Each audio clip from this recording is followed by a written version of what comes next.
Hello বন্ধুরা, আজকে চলে এলাম আমরা কীর্তনে। তো কীর্তনে এসে গোপাল সোনাকে দেখাবো না তা কী করে হয়?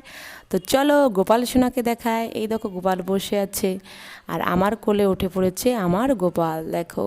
আর এইখানে হয়েছিল কীর্তন, তো কীর্তনে শুনতে এসেছি। তো মন্দিরটা ওই দেখো কত সুন্দর। আর তানিশার জেঠিমা দেখো এখানে দাঁড়িয়ে আছে। আর প্যান্ডেলটাও খুবই ভালো হয়েছে। তো আমরা এখন যাব প্রসাদ নিতে। তো প্যান্ডেলটা তোমাদেরকে দেখায় কত সুন্দর। আর ওইখানে পুজো হচ্ছে আর এখানে প্রসাদ সবাই নিচ্ছে। তো আমরাও নেওয়ার জন্য দেখো বসে পড়েছি, আয়নবাবুও নেওয়ার জন্য বসে পড়েছে।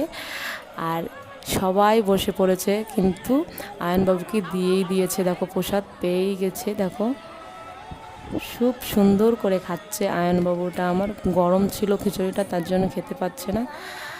আর তানিশাও খাওয়ার জন্য বসে আছে, কিন্তু গরম ছিল বলে ও ধরতে পারছে না খিচুড়িটা। তো ভালোই লেগেছে খিচুড়ি প্রসাদটা।